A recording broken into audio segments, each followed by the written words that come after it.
Hello! Today we are once again learning how to equate chemical equations through the special mathematical method of equating. So first of all, in our chemical reaction diagram, we will put coefficients in front of the formulas of substances only in letters, in different letters. In doing so, we will use the simpler method that we talked about in the previous lesson. So in front of the formula potassium 2, manganese O4, we will put the coefficient A in front of sodium 2S. Since this substance is not related to the previous one, we will put the coefficient B. Next let's equate by letter. Letter coefficient potassium. Let's see. On the left side we have A multiplied by 2, so here we put 2 A's. Manganese we've got on the left hand side A, so we put an A here.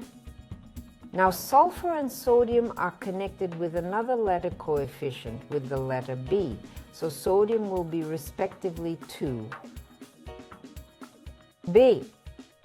We're going to have a grade B. Alright, now we move on to the coefficient, which requires mixing in water. This coefficient includes oxygen, so be careful. We have 4 A's mentioned earlier, and we'll add 4 A's in this step as well.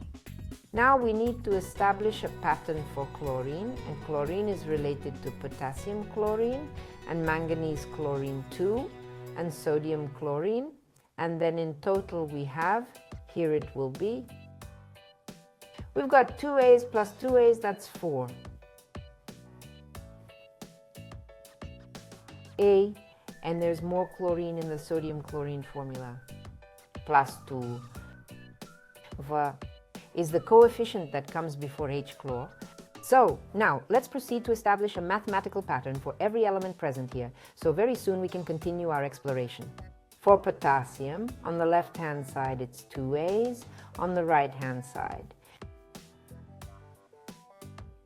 On one side we'll have 2 A's, and on the other side we'll also have 2 A's. The total number of characters in this sentence is approximately 181, give or take 10%. Next we'll write down for sodium. Sodium on the left side is 2 B's. On the right side also 2 B's. The next element, sulfur, with the left side of it being B. The right side of it will also be B. Next, hydrogen. Hydrogen on the left side we have, let's see.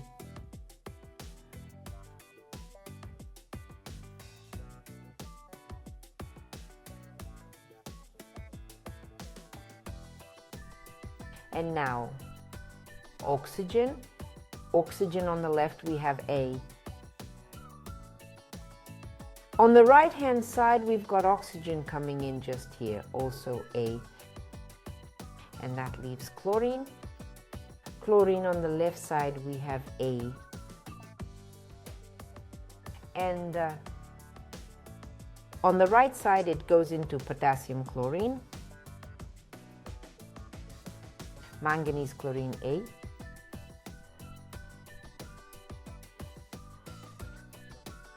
Plus 2 B's. Alright, now let's simplify this expression right here. We've got it under control. 4 A's plus 2 B. Now what we need to do next is to establish a pattern that will allow us to find our coefficients. So let's examine this expression and rewrite it once more without making any significant alterations.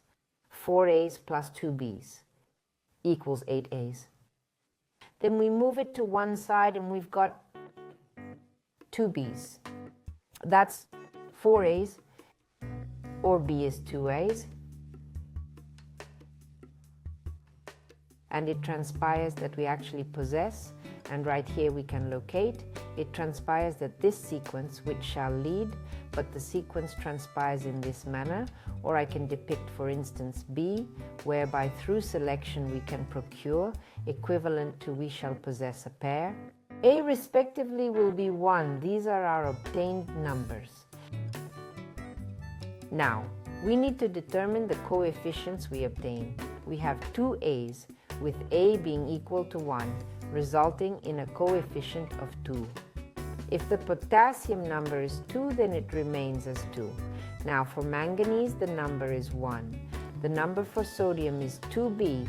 B itself equals 2, therefore the total is 4. As for sulfur, the number is just B, resulting in 2. Now, let's talk about hydrogen. We have 8 atoms of hydrogen, which is equivalent to 8 on the periodic table. In total, we have 4 molecules of hydrogen, which means 4 atoms of oxygen. Moving on to chlorine, we have 4 atoms of chlorine. If we add this to the previous total, we get a grand total of 8. So to summarize, we have 8 atoms of hydrogen and 4 molecules each of oxygen and chlorine. We need to include potassium twice, so our numbers must be doubled. Consequently, the formula potassium 2 manganese 4 becomes 1. Although we typically omit the coefficient of 1, I believe it is necessary in this case. Moving on, sodium should be placed before B, and the coefficient for it is 4. Additionally, sulfur has a coefficient of 2. The aim is to maintain as much meaning as possible within the limited character count. In front of H-chlor, we've got an 8. In front of potassium chlorine, we get 2 A's, so that's a factor of 2. In front of manganese chlorine 2, we have 1. In front of sulfur, we have a B, so that's a 2. In front of sodium chlorine 2B, so that would be 4. And in front of water 4A, so we'll have a quotient. Let's examine it. We have potassium 2 for both potassium, manganese 1 for both manganese, and sodium totaling 4, which matches up with the same number at that point. On the right side, we have sulfur 2 again, making it match with the previous amount. So hydrogen is 8 and to the right is 8. Chlorine 8 and there's 2, plus 2 and then plus 4, 8, and we've got oxygen 4 and on the right hand side 4. Our whole equation is equated. So we have picked up the coefficients here by a mathematical way of picking them up. I think this should be clear, although once again this is of course a complicated method, and to pay attention, we offer this method usually in higher educational institutions for students who have a high and including mathematical training. But I think that the method is very interesting and it is worth to understand it. Well, that's all for today. Goodbye.